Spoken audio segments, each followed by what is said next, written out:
শ্লোক আর মন্ত্র আমাদের ঋষিমুনিরা এটাকে কিভাবে দেখেছিলেন? মন্ত্র আমাদের নানা রকমের আছে আমাদের শাস্ত্রে। শ্লোক বলতে আমরা যেগুলো বুঝি তার মানে সেগুলো হচ্ছে বাক্যবন্ধ। দিনচর্চায় আমাদের শ্লোকের গুরুত্ব কি, মন্ত্রের গুরুত্ব কি? নিম্ন শ্রেণী যে সমস্ত প্রাণী, এদের মধ্যেও তো নারায়ণ আছে। গৃহস্থ যদি এই সমস্ত প্রাণী এদেরকে অন্ন প্রদান না করে অন্ন গ্রহণ করেন, তাহলে সেই অন্ন গ্রহণ চৌর্যবৃত্তির সমতুল্য। আমাদের পাচন যাতে হয় তার কোনো মন্ত্র আমি এটা শুনছিলাম যেরকম আছে। খুব মজার একটা মন্ত্র, যেটা আমার কাছে খুব মজা লাগে এই মন্ত্রটা। আধ্যাত্মিকভাবে তো বলবো, যিনি সন্ধ্যা বন্দনা করেন না আধ্যাত্মিকভাবে পতিত হয়ে যাচ্ছে।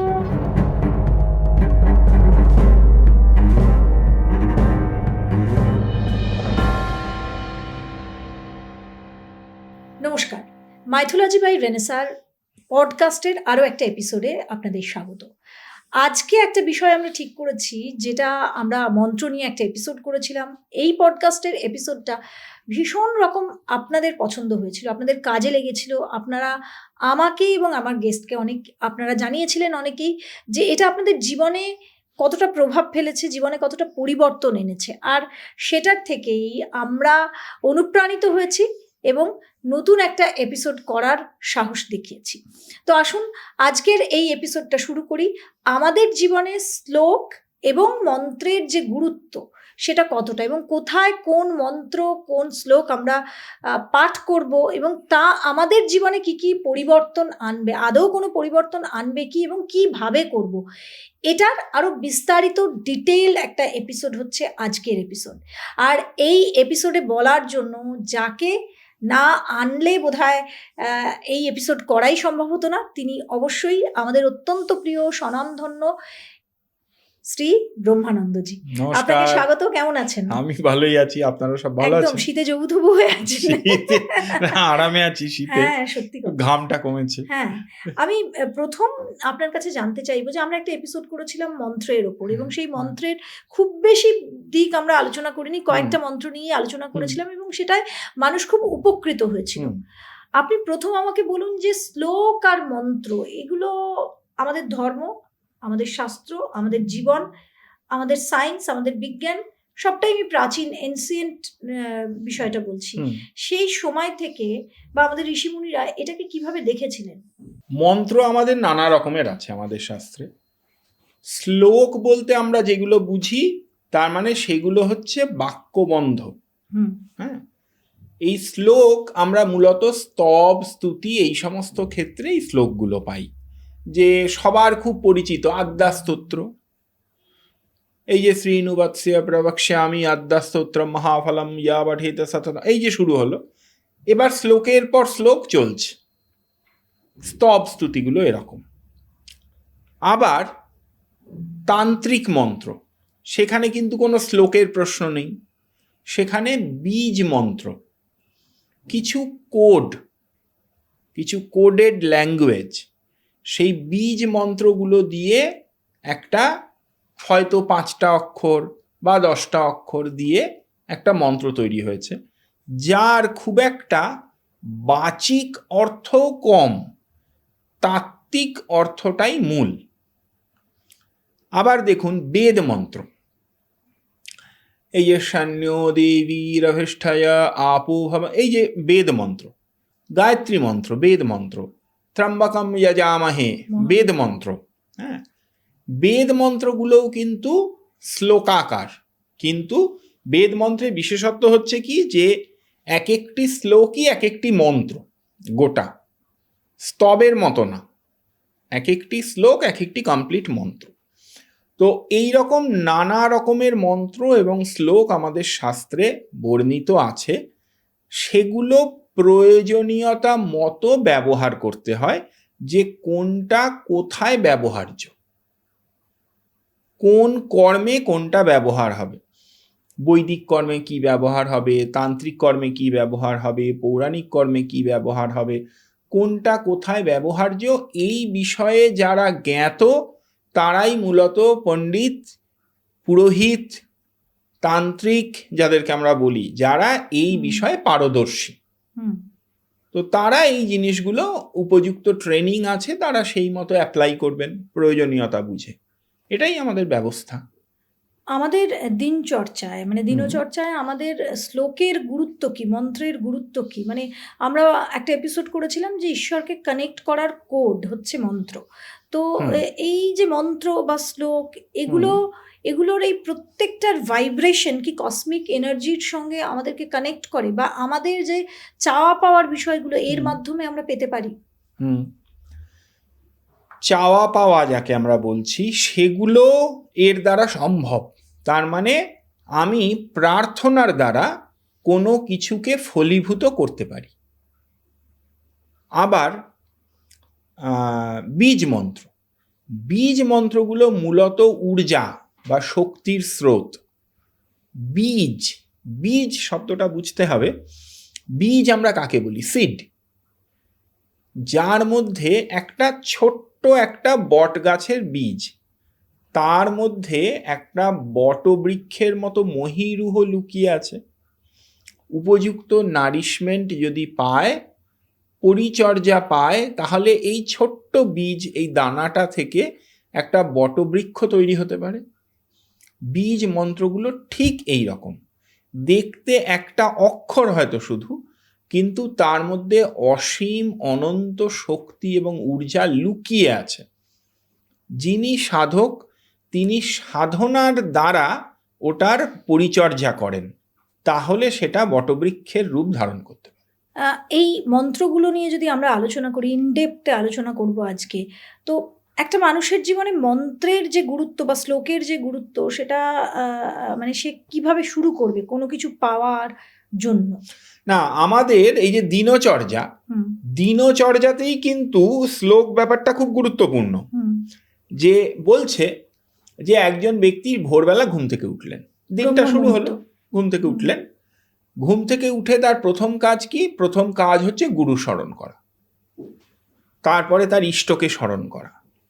এরপরে এটা বলা হচ্ছে যে প্রথম সে কি করবে? করদর্শন করবে। নিজের দুটো হাত চোখের সামনে এনে হাত দুটো জড়ো করে তিনি দর্শন করবেন। দর্শন করার সময়ই একটি মন্ত্র আছে, একটি শ্লোক যাকে বলি, যে করাগ্রে বসতে লক্ষ্মী, করমধ্যে সরস্বতী, করমূলে তু গোবিন্দ, প্রভাতে করদর্শনম। এই যে শ্লোকটি আমি পাঠ করলাম, আমি কি বলছি? যে করাগ্রে বসতে লক্ষ্মী, অর্থাৎ ভগবতী লক্ষ্মী তিনি করের অগ্রভাগে অবস্থান করেন। কর মধ্যে তু সরস্বতী, আর কর মূলে তু গোবিন্দ, অর্থাৎ বিষ্ণু, লক্ষ্মী, সরস্বতী, এই তিনজনকেই আমি আমার হাতের মধ্যে যেন দর্শন করছি। তার মানে আমার যে কর্মের যে হাতটা, এই হাতটা বিষ্ণু, লক্ষ্মী এবং সরস্বতীময়, অর্থাৎ জ্ঞান, কর্ম, অর্থ সব কিছু এর মধ্যে রয়েছে। এইটা পাঠ করে, করদর্শন করে আমি আমার দিন শুরু করছি। তাহলে দিনের শুরুতেই, দিনচর্যার শুরুতেই শ্লোক রয়েছে। তার মানে এটা কি দেবে আমাদের? তার মানে অর্থও দেবে আমাদের? এটা সবই দেবে। সরস্বতী জ্ঞান দেবেন, তার স্মরণ। তার মানে আমি তার শরণাপন্ন হচ্ছি, মানে সরস্বতী মানে, এখানে একটা জিনিস বুঝতে হবে যে আমাদের ধর্মে দেবতারা মানে শুধু পার্সন নন, কিন্তু তত্ত্ব। তার মানে আমি জ্ঞানের শরণাপন্ন হচ্ছি, জ্ঞানের দ্বারাই আমার স্থিতি লাভ হবে এবং তার দ্বারাই আমার অর্থ লাভ হবে। ফলে এটা আমার খুব গুরুত্বপূর্ণ। আমি সেই স্মরণের দ্বারাই আমি দিন শুরু করছি। আচ্ছা, এইবার আপনি ভাবুন, এই যে আমার হাতটা, এই হাতটা দিয়ে আমি ভালো কাজও করতে পারি, খারাপ কাজও করতে পারি। এবারে আমি যখন এটা কল্পনা করব যে আমার হাতে বিষ্ণু, লক্ষ্মী এবং সরস্বতী অবস্থান করছেন, এই হাতে বিষ্ণু, লক্ষ্মী এবং সরস্বতীময় এই হাতটা, এটা যদি আমি মন প্রাণ থেকে বিশ্বাস করি, করে পাঠ করি, রোজ বিষ্ণু, লক্ষ্মী, সরস্বতীকে হাতে দর্শন করি, তাহলে এই হাত আমার কোনো খারাপ কাজ করতে গেলে আমার নিজের মনেই বাঁধবে, পারবো না আমি। যে আমি দেবতাময় হস্ত দিয়ে কি করে অপকর্ম করব, সেটা আমাকে আটকাবে। তার মানে রেগুলার এই প্র্যাকটিসটা, আমার এই যে রেগুলার প্র্যাকটিসটা, এটা কিন্তু সমাজ গঠনেও সাহায্য করলো। প্রতিটা মানুষ যদি এটা করেন তাহলে সমাজের থেকে অপকর্ম তো দূরীভূত হবে। তাই তো, এর খুব বড় বড় ইম্প্যাক্ট আছে। আমরা না খুব ক্ষুদ্রভাবে ভাবি যে এটা না করলে কি হয়েছে, না করলে হয়তো আমার কিছু হয়নি, কিন্তু 100 জন করলে এর এফেক্টটা কি সেটা ভাবো। সেটা খুব গুরুত্বপূর্ণ। তার মানে এটা হচ্ছে ওই করদর্শন মন্ত্র বলা হচ্ছে। এবার করদর্শন মন্ত্র পাঠ করলাম, করে আমি ভূমিতে নামলাম, বিছানা থেকে আমি শয্যা থেকে ভূমিতে নামলাম। এই যে ভূমিতে যখন নামছি তখন বলা হচ্ছে যে ওই সমুদ্র মেঘালে দেবী পর্বতস্থানমণ্ডিতে বিষ্ণুপত্নী নমস্তুভ্যাম পাদস্পর্শক সমস্যামী, একটি মন্ত্র আছে যে ধরা বা বসুন্ধরা, তার উপরে আমি যখন পা দিয়ে নামছি তখন আমি তাকে প্রণাম করছি যে তিনি বিষ্ণুপত্নী। তার মানে এবার দেখুন, তাকে বিষ্ণুপত্নী বলে নমস্কার করে নেমে পড়লাম, এটাই আমার আসল উদ্দেশ্য নয়। আমার আসল উদ্দেশ্য হচ্ছে এই ধরিত্রীকে বিষ্ণুপত্নী বলে যখন আমি ভাববো, তখন এই ধরিত্রী আমার কাছে পূজনীয়া। তাহলে এই পৃথিবীর মাটিতে দাঁড়িয়ে কোনো অপকর্ম করতে আবার আমার বাধা হবে? আমি যদি 10 কাঠা জমিকে কোনো খারাপ কাজে ব্যবহার করি, তার আগে আমার মনে যদি এই ভাবনাটা আসে যে এই যে ভূমিখণ্ডটা, এই ভূমি হচ্ছেন বিষ্ণুপত্নী দেবী ধরিত্রী, তাহলেই আমি আটকে যাব। আমি আর তাহলে ওটা কোনো খারাপ কাজে ব্যবহার করতে পারবো না। আমার মনে হবে যে তাহলে এটা আমি কোনো জনকল্যাণে কাজ করি, তাহলেই তো দেবী খুশি হবে। ইনি তো পূজনীয়া। তাই তো, পুজো মানে শুধু এই বাহ্যিক জল ফুল দেওয়া বা প্রণাম করা নয়, এর একটা ইম্প্যাক্ট হচ্ছে। এই ইম্প্যাক্টটা আমাদের বুঝতে হবে। ধর্ম হচ্ছে যা ধারণ করে তাই ধর্ম। ধর্ম মানে কিন্তু দুটো ফুল বেলপাতা দেওয়া, ধূপকাঠি মোমবাতি পেঁড়া জবা ফুল নয় শুধু। তাই তো, একদম। এই মন্ত্রগুলোর আমাদের জীবনের যে ইম্প্যাক্ট, সেটা আমাদের সারা দিনেই করতে হবে। সুতরাং একদম গোটা জীবনটাই এটার সঙ্গে ওতপ্রোতভাবে জড়িত। এবং এগুলোকে ওই অনেকে বলে কুসংস্কার, বুজরুকি, বা এই করলে আমার দু একটা প্রশ্নও মনে পড়ছে। যেমন প্রচুর মানুষ এটা এই মন্ত্র এপিসোডটা দেখে উপকৃত হয়েছেন, ভালো লেগেছে তাদের, জানিয়েছেন। আবার এরকম দু একজনকেও পেয়েছি যারা বলছে সারাদিনে এত মন্ত্র পড়বো তো অন্য কাজ কি করব। কিন্তু সত্যি তাদের বলতে ইচ্ছে করে যে সারাদিনে কটা সিরিয়াল, কটা সিনেমা দেখেন।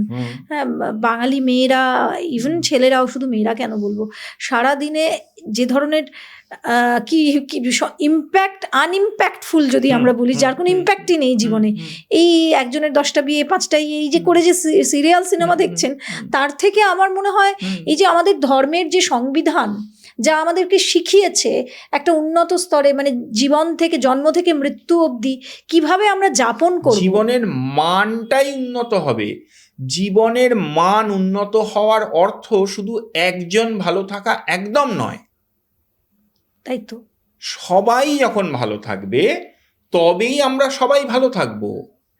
দেখুন, আমাদের বেদ একটা কথা বলে যে সহনাবতু সহনৌ ভুনাক্তু, এই যে মন্ত্রটি, হ্যাঁ, খুব বিখ্যাত মন্ত্র, সবাই জানেন যে সহনাবতু সহনৌ ভুনাক্তু সহ বীর্যং করবাবহৈ, এই যে মন্ত্রটি কি বলছে, যে আসো আমরা সবাই মিলে ভালো থাকি।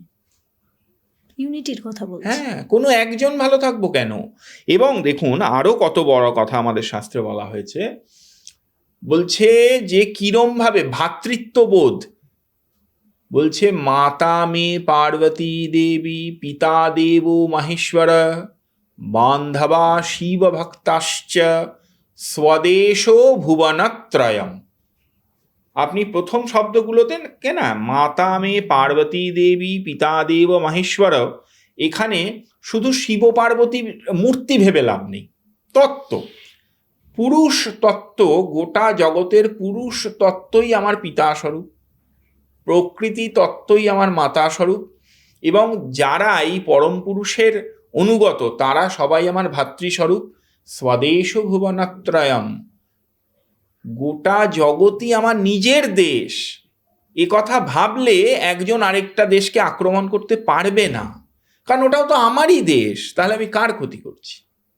এই লেভেলে ভেবেছেন আমাদের ঋষিরা।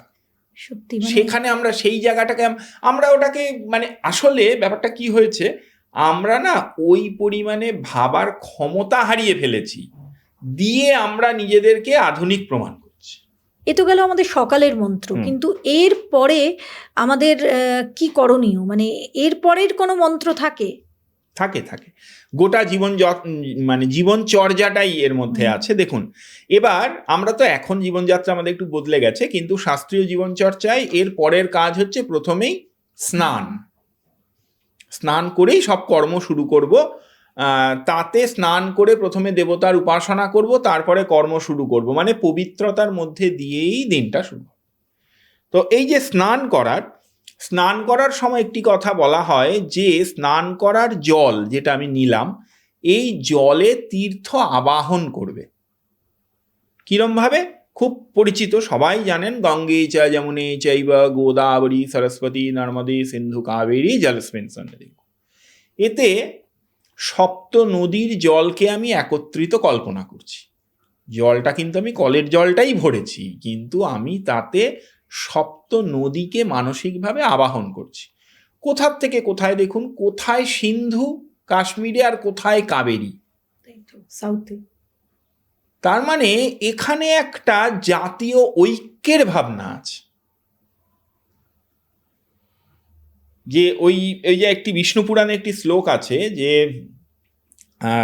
ভারত কাকে বলে, বলছে যে যা হ্যাঁ, হিমালয়ের দক্ষিণে এবং সমুদ্রের উত্তরে, হ্যাঁ, হিমাদ্রাশ্চৈব দক্ষিণম, আর সেইটাই বলছে বর্ষম তদ ভারতম নামা ভারতী যত্র সন্ততি। তো এই যে শ্লোকটা, এই যে ভূখণ্ডটা, এই ভূখণ্ডটা দেবভূমি, এই ভূখণ্ডটা কর্মভূমি। আমাদের হিন্দু শাস্ত্র এমন কথাও বলে যে এই ভূমিখণ্ডে দেবতারাও জন্মাতে চান, সেই জন্যেই তারা অবতার নেন, কারণ এই ভূখণ্ডে পবিত্র কর্ম করা যায়, শাস্ত্রবিহিত জীবনচর্যা করা সম্ভব। তো এই যে ভূমিখণ্ড, এই ভূমিখণ্ডের প্রতিও আমি কিন্তু শ্রদ্ধা জ্ঞাপন করছি এখানে। সমুদ্র একদম সিন্ধু থেকে কাবেরী।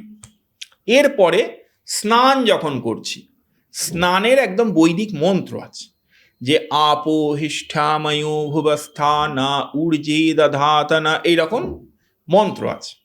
এই মন্ত্রগুলোতে প্র্যাকটিক্যালি অর্থাৎ জল, এই জলকে অমৃত স্বরূপ বলা হচ্ছে যে এই জল আমাকে পবিত্র করুন, এই জল আমার সমস্ত কলমশ বিনাশ করুন, এই জল আমাকে ঊর্জা প্রদান করুন। তো এই যে স্নানের মন্ত্রগুলো আমি যখন পাঠ করে যাব, তখন আমার মলাপসারণ হবে, অর্থাৎ মল অপসারণ, মনের মল এবং দৈহিক মল দুটোই। দৈহিক মলও অপসারিত হবে, মানসিক মলও অপসারিত হবে। এবং সমন্ত্রক স্নান যখন আমি করব, তখন কিন্তু যে কোনো প্রকার, মানে যদি কোনো আধিদৈবিক আধিভৌতিক ইত্যাদি মলও থাকে, সমন্ত্রক স্নানে সমস্ত কিছুই অপসারিত হয়। ফলে স্নান মন্ত্র গুরুত্বপূর্ণ এখানে। স্নান সম্পন্ন করার পরে আমার কাজ কি? দেবতার উপাসনা। দেবতার উপাসনা করার মন্ত্র এক একজনের জন্য এক এক রকম শাস্ত্রে বিহিত আছে। যে ব্রাহ্মণ ত্রিসন্ধ্যান্নিকাদি, সন্ধ্যা বন্দনাদি করবেন, তা বৈদিক কর্ম। আচ্ছা, যারা সেই পন্থার নন, তাদের পৌরাণিক কর্মকাণ্ড আছে। আবার যারা তান্ত্রিক উপাসক, তারা তাদের পরম্পরার বিধি মতো তাদের যা যা মন্ত্র, পূজা, জপ ইত্যাদি করবেন। এইটা তার নিত্যকর্ম। এই নিত্যকর্ম যখন করা হয়ে গেল, এইবারে আমি খাদ্য গ্রহণ করব। এই যে খাদ্য গ্রহণ ব্যাপারটা না আমাদের ধর্মে খুব ইম্পর্টেন্ট। এই খাদ্য বিষয়ে বলি যে অন্নগ্রহণ মন্ত্র বলে শাস্ত্রে বলা হয়েছে, যা আমাদের পুষ্ট করে তাই অন্ন। অন্ন মানে সবসময় ব্যাপক অর্থে অন্ন মানে কিন্তু যা আমাকে পুষ্টি প্রদান করে তাই অন্ন। শুধু চাল সিদ্ধ করে ভাত হয়েছে সেটাই অন্ন আর বাকি কিছু অন্ন নয়, তা নয়। যা আমাকে পুষ্টি প্রদান করছে তা অন্ন।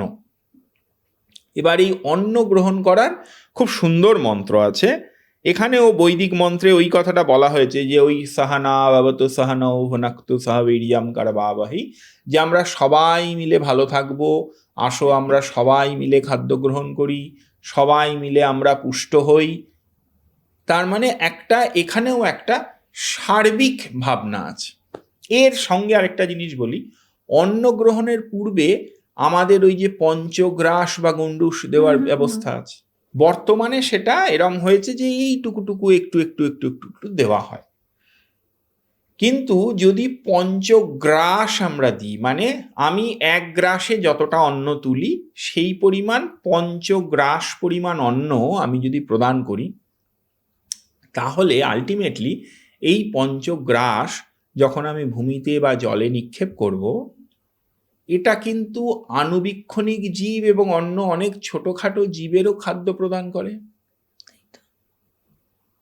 সবাই যদি করেন এটা, তাহলে কিন্তু এই যে বায়াসানাম কৃমিনাম চ এমন মন্ত্র আছে, তার মানে এই যে কাক, বায়স মানে কাক, তার মানে কাকেরও খাবার হচ্ছে কৃমিনাম চ, অর্থাৎ কৃমি বলতে এখানে শুধু পেটের কৃমি না, মানে কৃমি কীট যত আছে তাদেরও খাদ্য প্রদান হচ্ছে। একটি কথা দেখবেন অনেক সময় বলা হয় না, যে হিন্দিতে একটি কথা আছে যে পেহলা রুটি গায় কো আর আখরি রুটি কুত্তে কো। তার মানে গরু থেকে কুকুর সবাইকেই খাদ্য প্রদান করা, অন্ন প্রদান করা গৃহস্থের কর্তব্য। কিন্তু বায়োস্ফিয়ারের কথা বলছি। হ্যাঁ, গৃহস্থের কর্তব্য। রাস্তার কুকুরটিকেও খেতে দিতে হবে, সেটা গৃহস্থের কর্তব্য। এখন আমরা তো এগুলো ভুলেই যাচ্ছি, আমাদের খাবার নষ্ট হয়। এখন ফ্ল্যাট বাড়িতে কি হয়, ডাস্টবিনে সবাই ফেলে দিচ্ছি। বাইরে গিয়ে কুকুর বা বেড়াল এদেরকে খাওয়ানো, এটাও তো একথা বলা হয় যে এদেরকে না, এই যে এই নিম্ন শ্রেণী যে সমস্ত প্রাণী, এদেরকে বৈশ্যদেব বলেন অনেকে, যে এদেরকেও এদের মধ্যেও তো নারায়ণ আছেন, তাদেরকেও ওই রকম কল্পনা করতে হবে। এবার বলছে যে গৃহস্থ যদি কোনো জ্ঞানী পণ্ডিত ব্যক্তি, পিতামাতা, দেবতা, এই সমস্ত প্রাণী, এদেরকে অন্ন প্রদান না করে অন্ন গ্রহণ করেন, তাহলে সেই অন্ন গ্রহণ চৌর্যবৃত্তির সমতুল্য, চুরি করে খাওয়ার মতো। কারণ এরা অন্ন অর্জন করতে পারে না, তো তাহলে এদেরকে তো তোমায় দিতে হবে। এদেরকে দেওয়াটা নিজের দেহ পুষ্ট করার জন্য অন্ন গ্রহণ যতটা কর্তব্য, এদেরকে অন্ন প্রদান করাও ততটাই কর্তব্য। এবার এই যে অন্ন, দেখুন এখানে অনেকে বলবে, এরম মানুষও আছে যে আমার রোজগারের পয়সায় আমি খাচ্ছি, লোককে দেবো কেন? হ্যাঁ, এই কথা যদি কেউ ভাবেন, তাহলে আমি বলি একটি ভারী সুন্দর বৈষ্ণবের একটি অন্ন গ্রহণের মন্ত্র আছে। বলছে হরির দাতা হরির ভোক্তা হরির অন্নম প্রজাপতঃ হরির বিপ্রা শরীরস্তু ভুঙ্গতে ভোজয়তে হরিঃ। কি বলছে? হরির দাতা হরির ভোক্তা হরি অন্নম প্রজাপতঃ। হরি শ্রীহরি তিনি দাতা, আবার তিনি ভোক্তা, তিনি অন্ন, তিনি ভোজন করাচ্ছেন, তিনি ভোজন করছেন। জগতে তিনি ছাড়া অন্য আর কিছু নেই। তাহলে যখন আমি হরির দাতা এই কথাটা বিশ্বাস করব, তখন আমার মন থেকে কিন্তু অন্ন উপার্জনের যে অহম্বোধ, সেই অহম্বোধ অপসারিত হবে। আবার দেখুন, এরম কথা ইয়ের ক্ষেত্রে বলেছে, যে শাক্তদের ক্ষেত্রে বলা হয়েছে যে অন্নপূর্ণে সদাপূর্ণে শঙ্কর প্রাণবল্লভে, এই মন্ত্রটি পাঠ করে অন্ন গ্রহণ করতে, অর্থাৎ অন্নপূর্ণার প্রণাম মন্ত্রটি পাঠ করে। এখানেও কি কল্পনা করছি আমি এখানে কল্পনা করছি যে আমার এই অন্ন কে দিয়েছেন? না ভগবতী অন্নপূর্ণার দান, তার ভিক্ষা, সেটা আমি গ্রহণ করছি। এইটা যখন আমি ভাববো, তখনও আমার মন থেকে কিন্তু অহম্বোধ চলে যাবে। আবার একটি ভারী সুন্দর মন্ত্র আছে, এটা আমার খুব পছন্দের মন্ত্র, যে অন্নম ব্রহ্মা রসো বিষ্ণু ভক্ত্যা দেব মহেশ্বর এবং জ্ঞাত্বা তু ইয়ো ভুঙ্ক্তে অন্নদোষ ন লিপ্যতে। এই যে অন্নম ব্রহ্মা রসো বিষ্ণু ভোক্তা দেব মহেশ্বর, এই মন্ত্রটা দেখুন কত সুন্দর কথা বলছে, যে অন্ন মানে স্থূল খাদ্য, তার অন্তর্নিহিত রস অর্থাৎ পুষ্টি, এবং যিনি পুষ্টি গ্রহণ করছেন, যিনি অন্ন গ্রহণ করছেন, তারাই যেন ব্রহ্মা বিষ্ণু এবং মহেশ, তার মানে গোটাটাই দেবময়। যখন এই রকম দেবময় আমি কল্পনা করব গোটা জিনিসটার মধ্যে, তাতে যে পবিত্রতা আরোপিত হবে তা কিন্তু কলু স্মরণ করে। এবং এই যে বলেছে না মন্ত্রটা শেষে, যে অন্ন দোষ না লিপ্যাতে, তো অন্ন দোষ এতে আর থাকে না।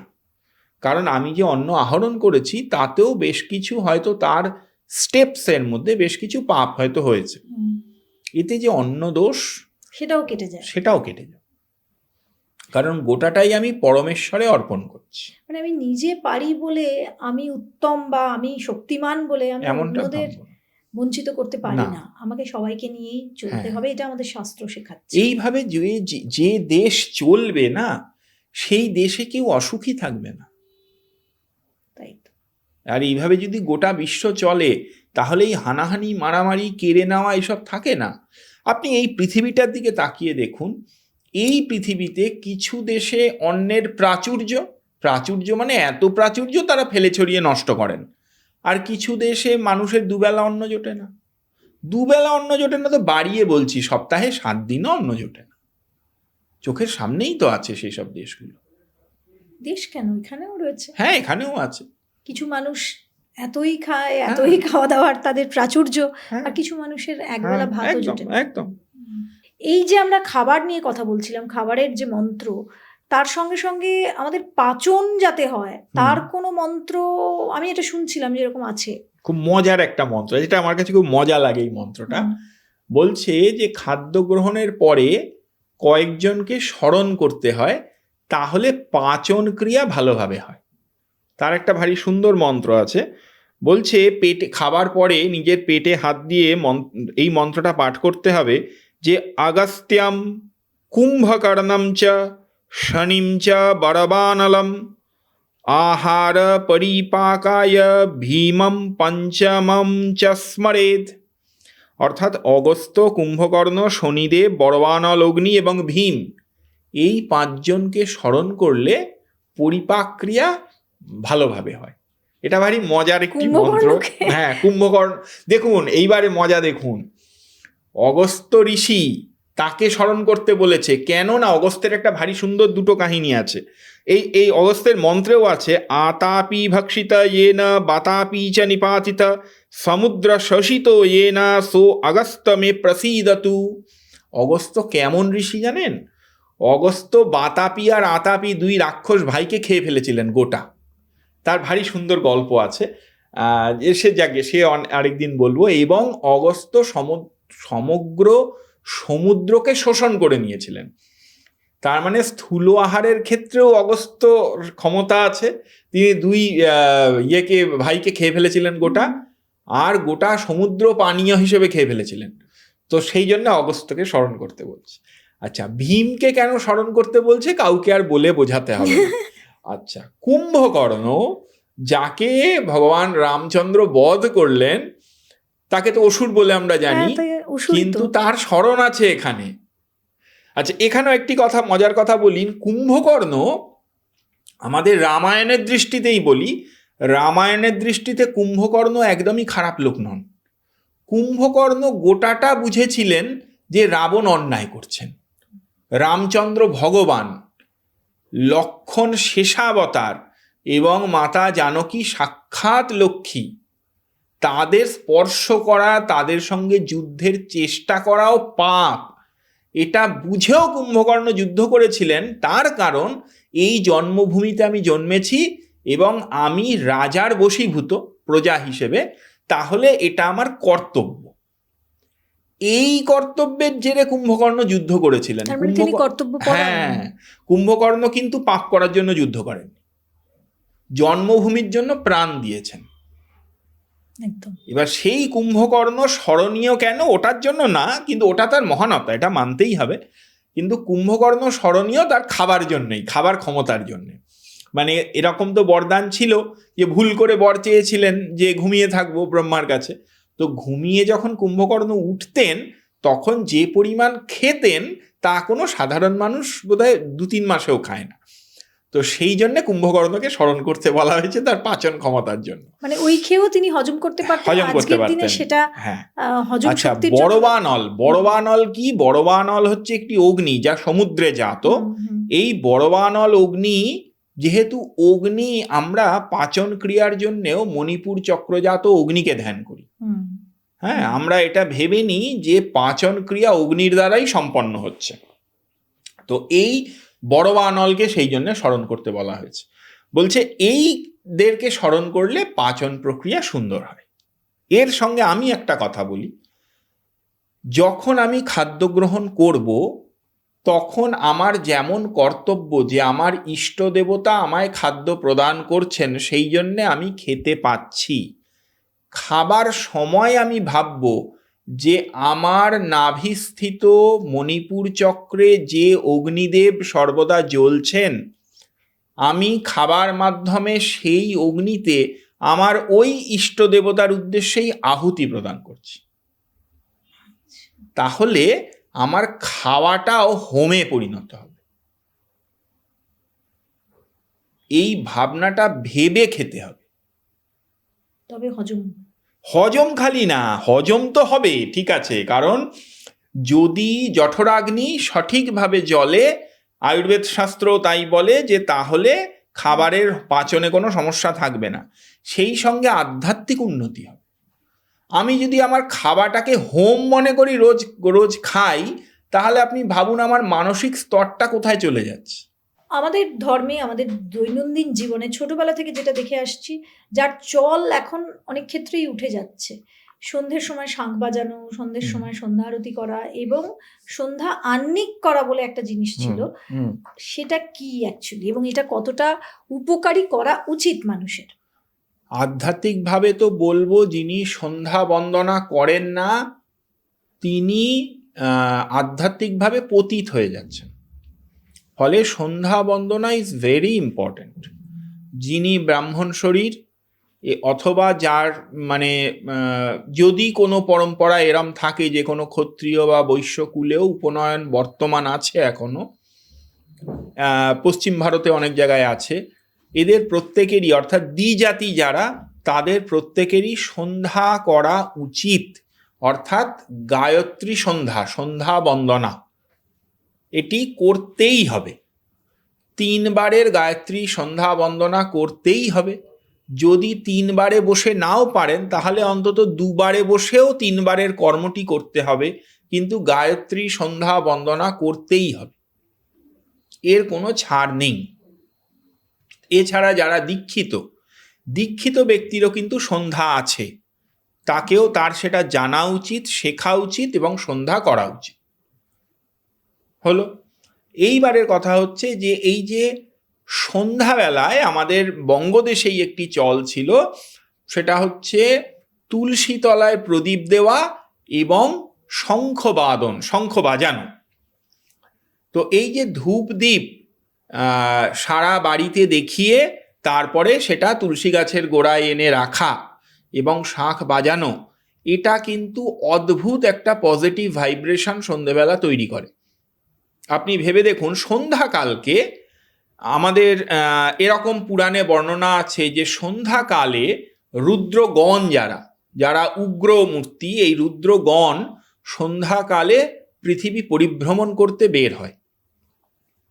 এই সময়ে এই আধ্যাত্মিক কর্ম বা এই রিচুয়ালগুলো আমাদেরকে কিন্তু যে কোনো প্রকার নেগেটিভ এনার্জি থেকে রক্ষা করে এবং একটা অদ্ভুত পজিটিভ এনার্জি তৈরি করে।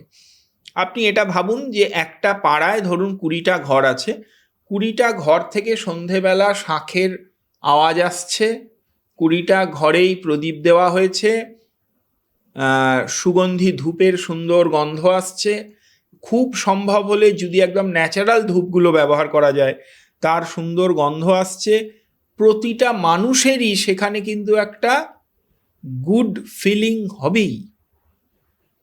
ভাইব্রেশনটাই হ্যাঁ, মানে ওই ভাইবস বলি না আমরা, সেটা হ্যাঁ হবেই, এটাকে অস্বীকার করার কোনো জায়গা নেই। এবারে এইটা কথা হতে পারে যে এই সময় আমি কি মন্ত্রাদি জপ করব বা কিছু। প্রথম কথা, যারা কোনো মন্ত্র জানেন না, যদি দীক্ষিত হন তাহলে নিজের ইষ্টমন্ত্র জপ করবেন, তা না হলে হরিনাম করবেন, তা না হলে দুর্গা দুর্গা জপ করবেন, ইত্যাদি করেও এই কর্মগুলি করা যেতে পারে। মানে আমি যদি দুর্গার নাম নিই সেটাও দুর্গা দুর্গা দুর্গা শ্রী দুর্গা জপ করুন। কতবার? যতক্ষণ পারছে, তার যদি গুণে করতে পারে তাহলে 28 বার বা 108 বার। 28 বার করায় ইজ এনাফ এই জন্য। তো এছাড়া আমি বলি যে একটা ভারী সুন্দর দীপদানের মন্ত্র আছে, যে শুভম করতু কল্যাণম আরোগ্যম সুখ সম্পদম শত্রুবুদ্ধি বিনাশায় দীপজ্যোতি নমস্তুতে। দীপজ্যোতি পরম ব্রহ্ম দীপজ্যোতি জনার্দন দীপ হরতু মে পাপম দীপজ্যোতি নমস্তুতে। এই যে মন্ত্রটা, এই মন্ত্রটা যদি প্রদীপ জ্বালিয়ে হাত জোর করে কেউ পাঠ করেন তাহলে সেটা আরও উত্তম। আরও সুন্দর একটি ব্যবস্থা আছে বলি, একটি বেদ মন্ত্র আছে, জানেনও অনেকে, যে আসতো মা সদ্গময় তামসো মা জ্যোতির্গময় মৃত্যুর্মৃতম গময়। কেউ যদি আধ্যাত্মিকভাবে আরও উন্নতি চান তাহলে এই যে আসতো মা সদ্গময়, আমাকে অসৎ থেকে সতের পথে নিয়ে চলো, তামসো মা জ্যোতির্গময়, এই যে আমি সন্ধেবেলা প্রদীপ দিলাম, এই যে সন্ধ্যা হয়ে আসছে, অন্ধকার হয়ে আসছে, এই যে তমসা, এই তমসা থেকে আমি যেন জ্যোতির পথে উত্তরণ করি। আর মৃত্যুর্মাম মৃতম গামায়, অমৃতের পথে আমার যাত্রা হোক। তো এই যে প্রার্থনা, এই প্রার্থনা যিনি প্রাণ থেকে করবেন তার আত্মার আত্মজ্যোতি বৃদ্ধি পাবে, তার আত্মা প্রাণ মন আলোকিত হবে। প্রদীপ জ্বালানো মানে শুধু, দেখুন আমাদের ধর্মের প্রত্যেকটা প্র্যাকটিসের না একটা স্থূল একটা সূক্ষ্ম দিক আছে। স্থূল দিক, আজকে থেকে 500 বছর আগে তখন সন্ধেবেলা প্রদীপ জ্বালানো এমনিতেই ম্যান্ডেটারি ছিল, কারণ প্রদীপটা জ্বালিয়েই তো আলো দিলাম আমরা তো এখন সন্ধেবেলা সন্ধে হলেই বাতিটা অন করে দিই না। তার সঙ্গে এর সূক্ষ্ম দিক হচ্ছে সঙ্গের এই যে মন্ত্রপাঠগুলো, এটা যেমন ঈশ্বর চিন্তা বৃদ্ধি করে, সেই সঙ্গে এই যে আমি বলছি তামাসো মা জ্যোতির্গা, এই জ্যোতি মানে শুধু আলোর জ্যোতিই না, এই জ্যোতি মানে চিন্তার আত্মজ্যোতি, চেতনার উন্মেষ, যে তমসা থেকে আমায় চেতনার আলোয় আলোকিত করো। একদম আমার মনে হয় যেটা আপনি বলছেন এটার সঙ্গে ম্যানিফেস্টেশনও জড়িত। মানে আমি যদি প্রত্যেকদিন একটা ম্যানিফেস্টেশন, যদি প্রত্যেকদিন আমি একই কথা বলি, এটা আমার কনফিডেন্স বুস্ট করবে। একদম একদম। এইগুলো বলতে বলতে বলতে বলতে আমরা এগুলোকে বিশ্বাস করতে শিখে যাই, এবং যখন আমরা এটা বিশ্বাস করতে শিখে যাই তখন এটা আমাদের চর্যায় চলে আসে, অর্থাৎ এটা আমরা প্র্যাকটিস করতে শুরু করি, এই ভাবনাগুলো আমার কাজে কর্মে রিফ্লেক্টেড হয়, তাহলে সমাজের যে কোনো প্রকার কলুষ অটোমেটিক চলে যাবে, কাউকে ফোর্সফুলি দূর করতে হবে না। প্রত্যেকে যদি আমরা ভালো হয়ে যাই তাহলে তো এমনি মিটে গেল সব। এখান থেকেই তো বিজ্ঞানের। হ্যাঁ একদম। যাই হোক, এর পাশাপাশি আমাদের যখন দিন সন্ধে হলো, আমরা আহার স্নান সবই হয়ে গেছে, এবার আমরা শুতে যাব, মানে ঘুমোতে যাব। ঘুমের আগে আমরা জানি যে যোগাসন কিছু করা হয়, কিন্তু মন্ত্র বা শ্লোক বৈদিক যুগ থেকে যেগুলো হয়ে এসছে সেগুলোর কি কোনো গুরুত্ব আমাদের জীবনে রয়েছে আজকের এই যুগেও? না, আছে আছে। শোয়ার প্রথম কথা বলা হয়েছে যে একজন মানুষ তিনি যেন সুখনিদ্রা প্রাপ্ত হন, নিদ্রা বিচ্ছিন্ন না হয়, স্বপ্ন না আসে। স্বপ্ন যদিও আসে তাহলে যেন তা সুখ স্বপ্ন হয়, দুঃস্বপ্ন না হয়। এই বিষয়ে একটি মন্ত্র আছে যে রামম স্কন্দম হনুমন্তম বৈনতেয়ম বৃকোদরম শয়নে চ স্মরেন নিত্যম দুঃস্বপ্নস্তস্য নশ্যতি। এই শ্লোকটা পাঠ করে রাম স্কন্দ মানে কার্তিক, হনুমান বৈনতেয় মানে গরুর এবং বৃকোদর মানে ভীম, এদেরকে স্মরণ করে নিদ্রা যেতে বলছে, তাহলে তার দুঃস্বপ্ন নষ্ট হয়। এটি একটি মন্ত্র। আর একটি ভারী সুন্দর মন্ত্র আছে, সেটা দেবী সম্বন্ধে, এই ইয়া দেবী সর্বভূতেষু নিদ্রারূপেণ সংস্থিতা নমস্তস্যৈ নমস্তস্যৈ নমস্তস্যৈ। এই যে আমি নিদ্রা যাচ্ছি, এটাও যেন নিদ্রারূপিণী ভগবতীর কোলেই আমি আশ্রয় গ্রহণ করছি। এই প্রার্থনার সঙ্গে যদি আমি নিদ্রা যাই, তাহলে আমার এই নিদ্রাও কিন্তু ঈশ্বরের থেকে আমায় বিচ্ছিন্ন করছে না, আমি নিদ্রার দ্বারাও ঈশ্বরের সঙ্গে যুক্তই থাকছি। তার মানে নিদ্রাও তখন যোগে পরিণত হলো। এই যে আপনি বলছেন, এখান থেকেই প্রমাণ হচ্ছে যে এই যে মন্ত্রগুলো, এগুলো অ্যাকচুয়ালি এক একটা কোড। একদম, মন্ত্রগুলো কোড। আমি তো এই কথাটা বলি। এই কয়েকদিন আগেই একটা রিসার্চ পড়ছিলাম, একটা নিউজ পড়লাম, যেখানে একজন গবেষক তিনি বলছেন যে এই বিশ্ব ব্রহ্মাণ্ড যিনি সৃষ্টি করেছেন তিনি আর কেউ নন, তিনি মানে তিনি একজন বিজ্ঞানী হয়েও বলছেন, ওয়েস্টার্ন বিজ্ঞানী হয়েও তিনি বলছেন যে তিনি একজন ভালো গণিতজ্ঞ।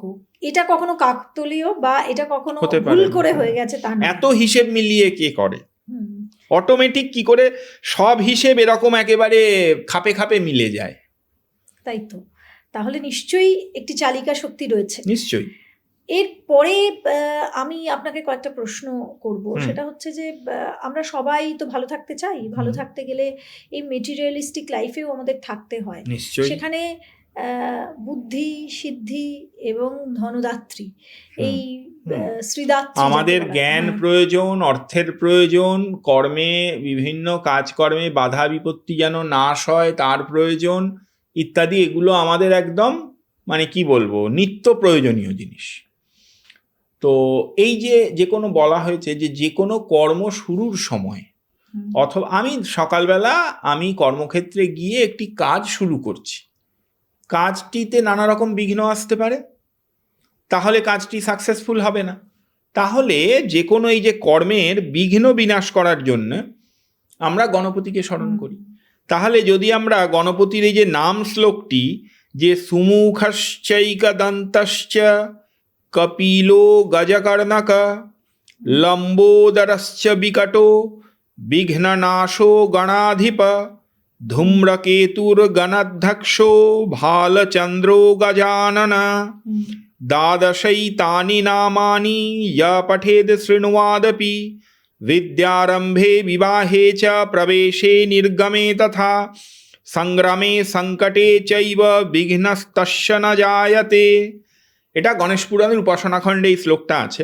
তার মধ্যে এই যে নাম অংশটা মানে সুমুখশ্চৈক দন্তশ্চ থেকে ভালো চন্দ্র গজাননা এই পর্যন্ত এই শ্লোকার্ধটি কেউ যদি পাঠ করে গণপতিকে প্রণাম করে কর্ম শুরু করেন, তাহলে তার কর্মবিঘ্ন বিনাশ পায়, তাহলে কার্যসিদ্ধি হয়। আমি তো সবসময় চাইবো যে কাজটাই আমি করছি সেই কাজটা যেন সুন্দরভাবে সম্পাদন হয়। আমাদের ধর্মে নাম বলা, নাম মানে কোনো দেবতার নাম উচ্চারণ, নাম স্মরণ, হ্যাঁ একদম। সেখানে আমরা গণপতির নাম, হ্যাঁ গণপতির এই যে 12টি নাম বলা হচ্ছে, এই 12টি নাম উচ্চারণ করলে গণপতি অত্যন্ত প্রীত হন। এবার কয়েকটা খুব উপযোগী প্রশ্ন আপনাকে করি। বাচ্চারা যারা ফোকাস করতে পারে না, যারা পড়াশোনা করতে চায় না, তাদের জন্য কোনো মন্ত্র আছে কি? হ্যাঁ, পড়তে যখন বসবে এই একটা ছোট্ট জিনিস, একটি বাচ্চাকে একটা লাইন মুখস্থ করিয়ে দেওয়া যায় যে সরস্বতী নমস্তুভ্যং বরদে কামরূপিণী বিদ্যারম্ভম করিষ্যামি সিদ্ধির ভবতু মে সদা। এই মন্ত্রটা সে পাঠ করে সরস্বতীকে প্রণাম করে পড়তে বসুক। এতে কি হবে? দুটো জিনিস হবে। এক হচ্ছে ভগবতীর কৃপা, যেটাতে আমরা ধার্মিকভাবে বিশ্বাস করি। 2 নম্বর হচ্ছে এটা তাকে একটা মেন্টাল সাপোর্ট দেয় যে আমার সঙ্গে মা সরস্বতী আছে, কনফিডেন্স বাড়ায়। তার কনসেন্ট্রেশন, কনফিডেন্স এগুলো সবই বৃদ্ধি পায়। এর সঙ্গে সঙ্গে যদি আমরা, যেটা সবার প্রয়োজন, টাকা পয়সা না হলে তো চলবে না, না, ধন একদম চলবে না, সম্পত্তি একদম চলবে না। আকর্ষণ করার জন্য এবং ধন সম্পত্তি পাওয়ার জন্য, বিশেষ করে মা লক্ষ্মীর বন্দনা, যাতে মা লক্ষ্মী ঘরে থাকে, শুধু থাকলেই তো হলো না, যাতে স্থিরা হতে হবে, স্থিরা। লক্ষ্মী চঞ্চলা বলা হয়, তো একদম স্থিরা সঞ্চয় হবে। যাতে থাকে, এটা করার জন্য কি কোনো দেখুন, মন্ত্র? লক্ষ্মীর প্রণাম মন্ত্র তো আছেই, সেটা সবাই জানেন। এছাড়াও এই যে বলছিলাম না যে শাস্ত্রে কিছু নাম মন্ত্রের কথা বলা হয়েছে, যেগুলো শাস্ত্র বলছে ভীষণ ইফেক্টিভ। সেখানে বলছে লক্ষ্মীর একটি নাম মন্ত্র আছে, যে শ্রীদেবী প্রথমং নামং, দ্বিতীয়ং অমৃতোদ্ভবা, তৃতীয়ম কমলা প্রক্তা, চতুর্থম চন্দ্র শোভনা, পঞ্চমম বিষ্ণুপত্নী চ, ষষ্ঠম শ্রী বৈষ্ণবী তথা, সপ্তমন্তু বরারোহা, অষ্টমম হরিবল্লভা, নবমম সার্ঙ্গিনী প্রক্ত্যা, দশমম দেবদেবিকা, একাদশম মহালক্ষ্মী, দ্বাদশম লোকসুন্দরী।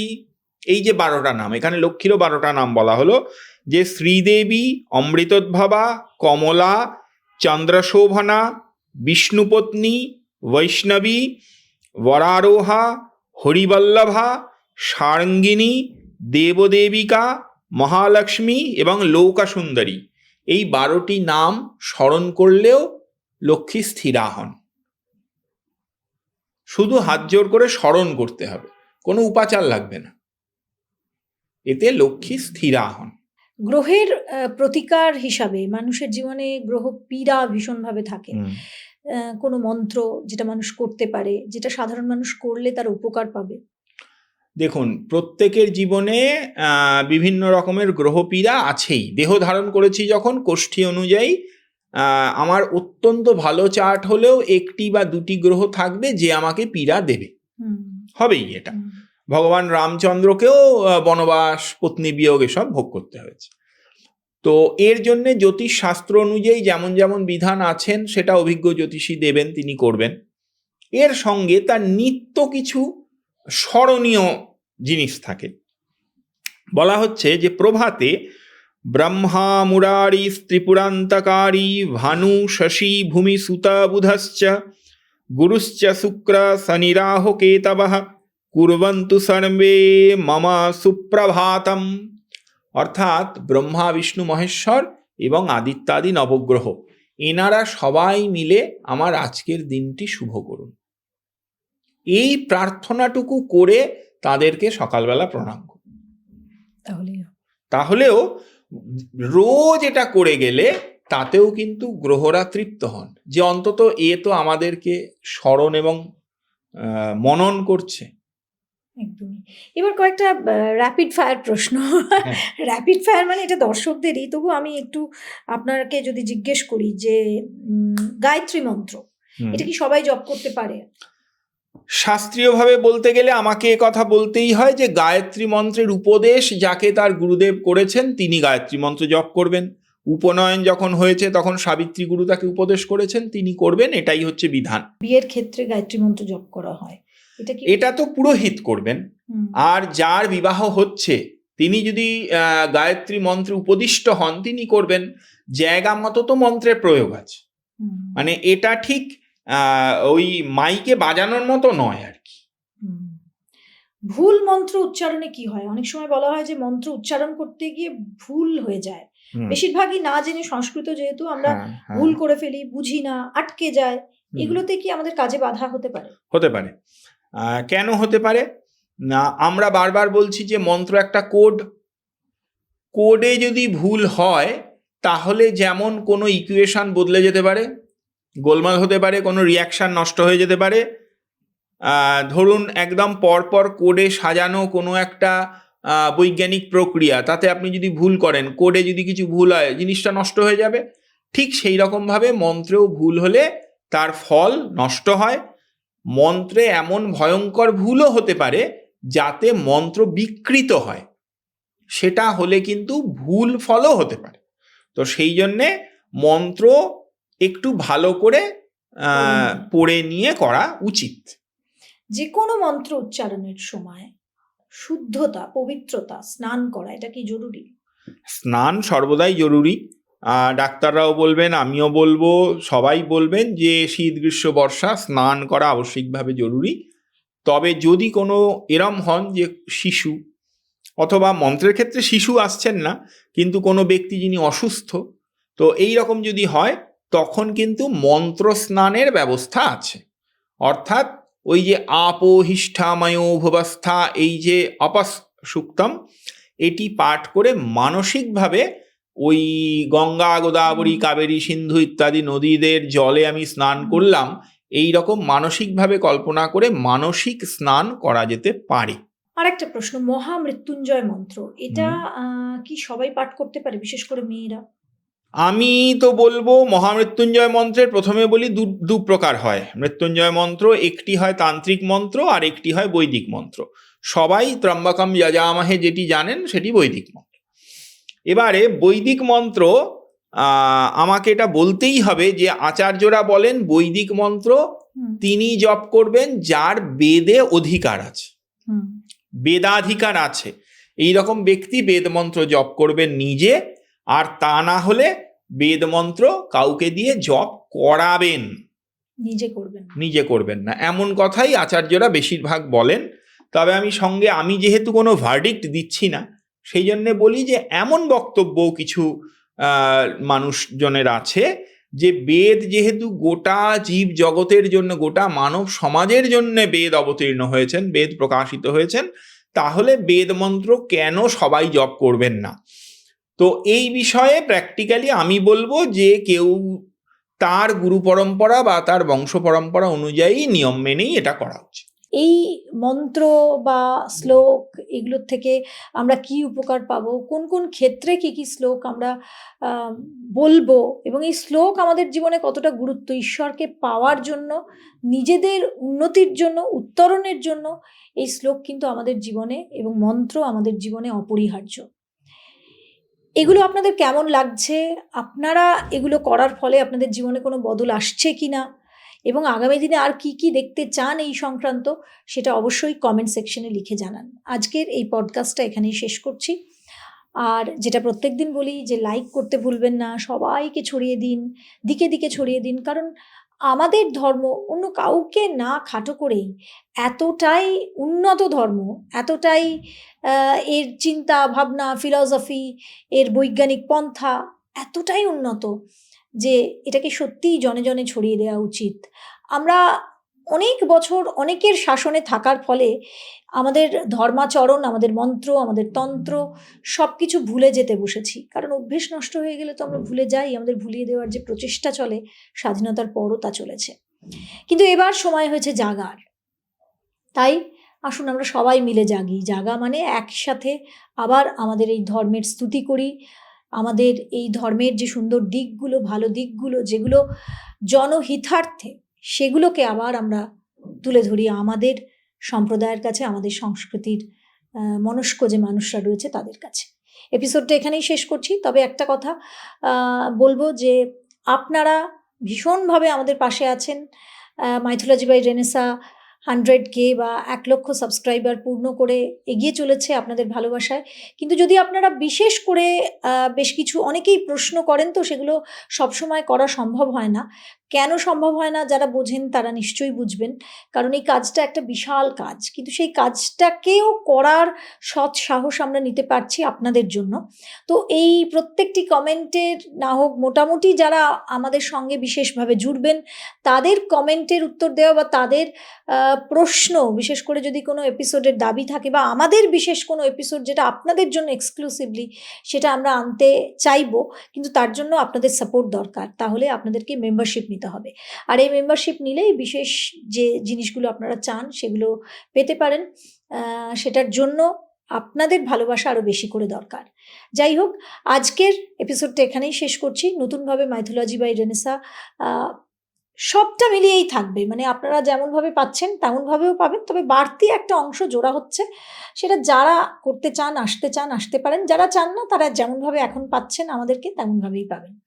এপিসোডটা এখানেই শেষ করি। আরও অনেক নতুন নতুন পডকাস্ট নিয়ে হাজির হব। সবাই ভালো থাকবেন।